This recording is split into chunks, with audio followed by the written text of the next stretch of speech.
이름 특정 지역 조회하고 2, 3일 거의 밤낮을 거의 못 잤던 것 같거든요. 강원도 수사까지 가고 이러는 일들이 막 이렇게 연속적으로 이어졌어요.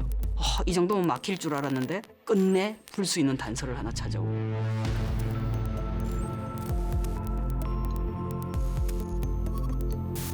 대성교회 통화 내역을 수사하는 과정에 공중전화가 역발신으로 들어온 게 된 걸 알게 된 겁니다. 그 밤에 강원도로 가는 공중전화였고.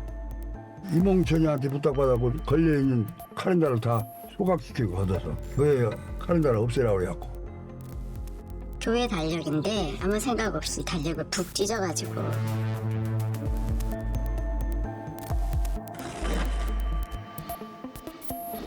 스파이프를 둘둘 말아갖고 갔는데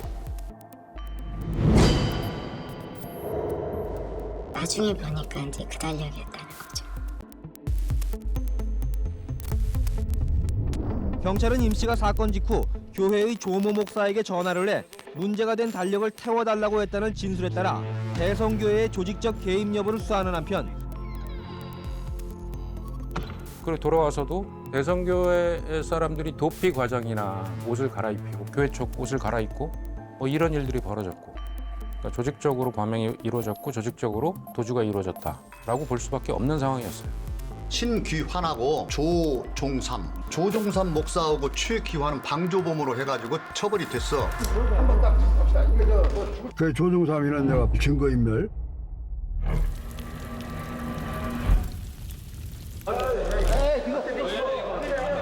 신기한도 범인 도피죄. 일공소에서 만난 이유는 뭡니까? 저희 집으로 돌아올 수 있는데. 서로 거기가 아는 장소가 될 것 같아요. 저희가 왜 아는 장소가 될 거야? 공항에 다니면서 정확한 장소가 어디예요? 그거는 좀 공항이 없네요. 숨겨주고 감춰주고 언니 간다라는 것은 동료라서가 아니라 그의 범행에 동조를 하고 그의 범행 동기를 공유하고 있기 때문 아니면 일어날 수 없는 일입니다. 이런 식으로 해서 다 입건을 해놨어요. 지난 2월 발생한 종교연구가 탕명환 씨 살해 사건은 구속된 임홍천 씨 단독 범행이 아니라 대성교회 설립자 박윤식 목사의 사주에 의한 것이라고 하는 사실이 확인이 됐다고 오늘 검찰이 발표했습니다. 김규현 검사 맞아요. 이제 이름이 김규현 맞아. 박윤식이 들어오면 내가 반드시 구속한다. 김규현 검사인가? 그 사람 아주 소리도 크고 우리는 지금 이렇게 검찰에 넘어가면은 네 담당하는 검사가 보통 검사가 아니야. 풀고 가야 돼. 그때 그 대회 그 장로가 수십 명 되는데 회계 담당하는 장로가 나를 많이 찾아왔어요. 뭐 저희들이 도울 일 없습니까? 이제 그런 식이야 기본적으로 오는 거는. 저희가 지금 제가 쓸 수 있는 돈이 80억이 있습니다. 이렇게 나한테 얘기한다. 그런 식으로. 박 목사를 뒤쫓지 않는다는 조건 딱 한 가지야. 그래서 내가 뭐라 그랬는 줄 알아요? 그 얘기 듣고 액수 얘기 듣고 인간 김규현의 값이 이거밖에 안 되냐 내가 그랬어. 그래서 거기서 시겁했지 완전히. 그다음부터 이제 새로운 협박이 들어오기 시작했지. 죽이겠다고. 내가 저 웬만하면 겁은 잘 안 먹는데 그때 겁을 좀 먹었어. 나만 위협하는 게 아니야. 거기서 얘기하는 게 애들이 어린데 잘 살펴야지 뭐 이런 식으로 온다고. 그러니까 이 사건의 경우도 완벽하게 끝내지 않고 사표 쓰게끔 시골로 쫓아내라. 아주 먼데 승진도 못하게 하고. 시골 쫓겨가니까 거기다 싹 보다가 한 곳에 싹 들어와서 조사 한번 받고 무혐의 됐어.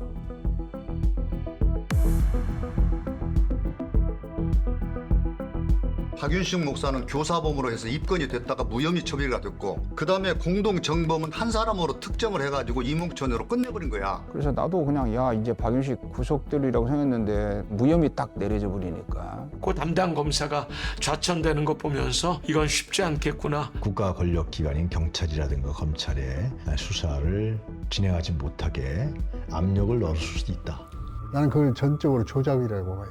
자기가 꾸며낸 거야. 동굴에서 어떻게 4년씩이나 있어.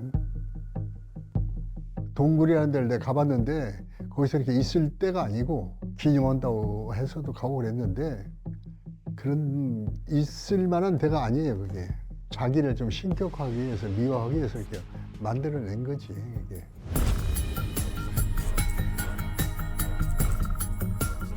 이게 장안산에서 기도하는 모습이에요, 이게. 박유식 목사의 어떤 그 위대성을 나타내기 위해서 이렇게 이제 만든 거죠. 이제 이런 것이 이제 이분의 위장된 카리스마지.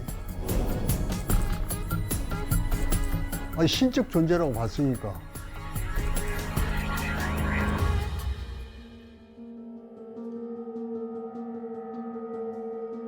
당시에 언론 기자들 앞에 잔뜩 앉혀놓고서 다리도 딱 꼬시고 되게 당당하게 박윤식 목사를 비호하시고, 또 탕명한 씨 정도가 우리 교회에 영향을 미친다고는 생각을 안 했습니다, 전혀.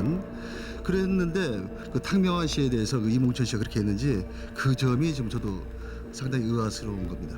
근데 그 문건은 보면 6개월 만에 박윤식 목사 굉장히 문제 있는 인간이다.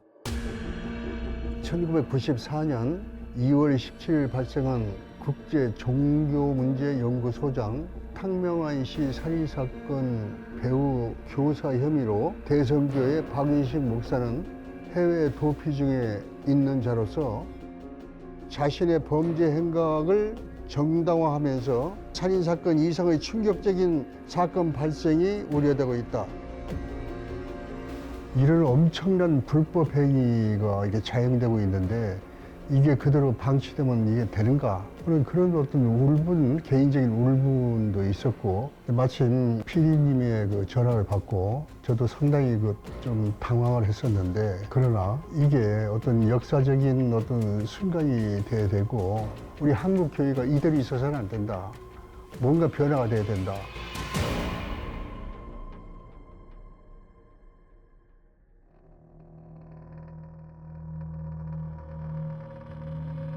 방이 그러니까 아방궁이야, 아방궁.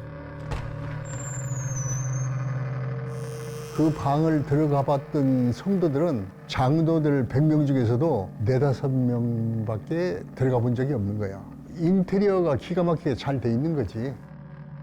그리고 이제 거기 대형 금고가 있고. 대형 금고? 예. 아니, 상당히 크더라고. 아주 굉장히 커, 금고가.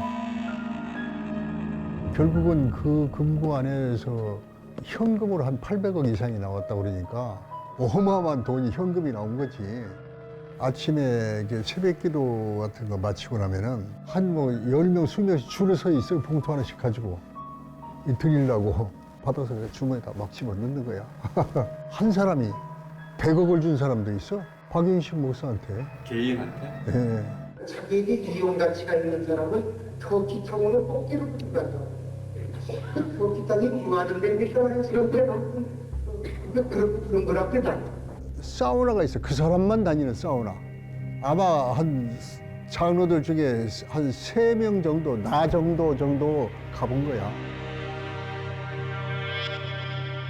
이 사람이 왕이야, 왕. 그러니까 여자들 성도들이 목욕을 마치면은 그 타올로 그 가운데만 가리고 거기 전부 앉아서 안마를 하고 있는 거야. 6~7명이 붙어가지고. 그 옆에서 안마하고 있는 것이 자기가 축복받는 길이라고 생각하고 있는 거예요. 예수의 법은 직접 뽀뽀 안 해서요. 만지도 않았습니다. 관계도 안 했어. 근데 마음 가운데 야, 저 여자 좋다. 어? 닭다리 잘생기고 밀크박스 참 좋다. 어? 응대가 몽실 통통하구나. 예수님의 자유법은 훔쳐도 않아도 욕심, 탐심만 있어도 너 도둑질했다. 그 박윤식 목사라는 사람, 그 사람에 의해서 얼마나 많은 피해를 당했는가 하는 걸 단적으로 증명해 주고 있습니다. 아버지를 믿느냐고 한 겁니다. 그래서 전 아버지 믿습니다 했습니다. 너 아버지를 믿거든 옷을 벗으라는 겁니다. 그래도 어쩐지 그 부끄러움이 앞서서 옷을 벗을 수가 없었습니다. 그래서 뽀뽀했다고 했습니다. 가겠다고 나오는 순간 이제 저를 때리고 이제 그렇게 야단을 하는 겁니다. 여태까지 너희 가정이 그렇게 많은 축복을 줬고 또 너희 남편도 이렇게 병을 고쳤고 이렇게 모두 한 것이 아버지의 은혜인데 이제 그렇게 한다고 하는 겁니다.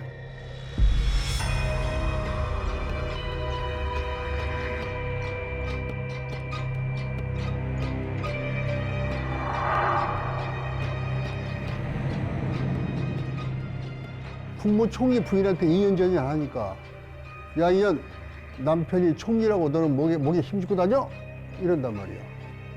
그러니까 나머지 이 성도들은 그 카리스마에 압도되는 거예요. 그 담임 목사를 말 안 들으면 그냥 둥배기를 때리는 거야. 발로 차고 때리고 무릎 꿇혀놓고 말이야. 어? 그게 통용이 되는 거야. 안 맞은 사람들이 거의 없어.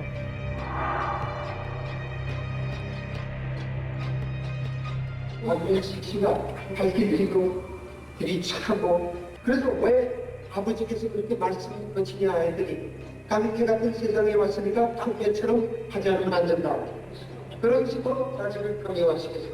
그 다음에 여기 제가 그거 상스러워서 표현을 못하겠어요. 최근 본사 프로그램에 나와서 사이비 종교에 관해 증언을 한 종교 연구가 탕명환 씨가 어젯밤 정체를 알 수 없는 테러범에 의해서 피살됐습니다. 살해할 수밖에 없는 그런 시점이 있었던 거야. 살해할 수밖에 없는 그런 시점이 와 있었다고.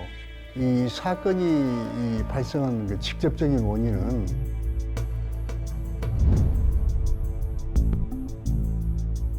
어느 날 탁 소장님한테 숨 넘어가는 소리로 전화가 오는데 숨이 넘어가는 정도가 아니고 확실하게 잡았다. 그의 본처의 이름은 김모라는 여인인데 현대정부에 있었습니다. 그런데 그의 본처를 그들은 어떻게 배우를 했는지 본처가 아니라고 얘기를 위증을 했습니다. 그러나 저는 분명히 이 자리에서 밝히지만 김모라는 여자가 덕소에 대한 여자가 박윤식의 본처가 아니라면 저는 여기 이 자리에 현대정부의 폐가는 다른 폐가 나겠습니다. 틀림없는 증거를 저는 다 가지고 있습니다. 그때 당시 상황에서 박윤식 씨라는 그런 사람이 숨겨진 딸이 있었고 막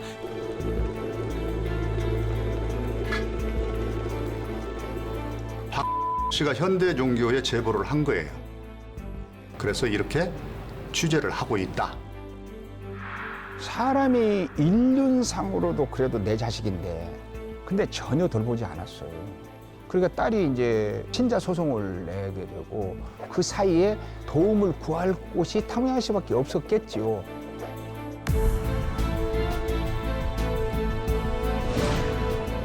법원에서 친자 확인 소송을 하고 있는 그것을 탕명환 소장이 계속적으로 기사화하겠다. 이렇게 해서 자꾸 그 압박을 하니까 그때 당시 때 목사가 특히 그런 대형 교회의 목사가 숨겨놓은 자식이 있다.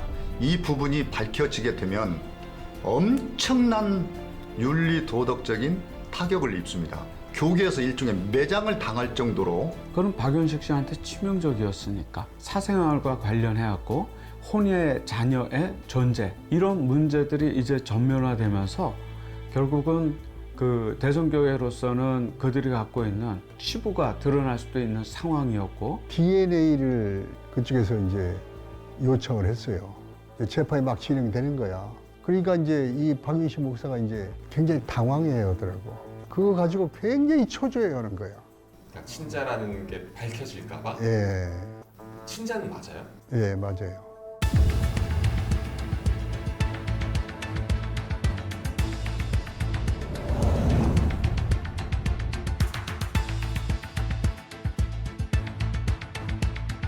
그때 당시 그 대성교회라는 가 굉장히 이 교회가 커지면서 영향력을 발휘하면서 기성교회와 접촉을 해가지고 결국은 자기들이 정상교회라는 것을 입증하려고 노력을 할 때거든. 근데 이제 탕명환 소장이 그때 막 그런 것에 대해서 밝히고 드러내고 이제 하다 보니까 저쪽에 쌀 수 있는 부분들은 탕명환만 죽으면 되지 않을까라고 하는 생각이 모아졌을 거라고 생각이 들고 거기서 누가 이 일을 해야 될까라고 했을 때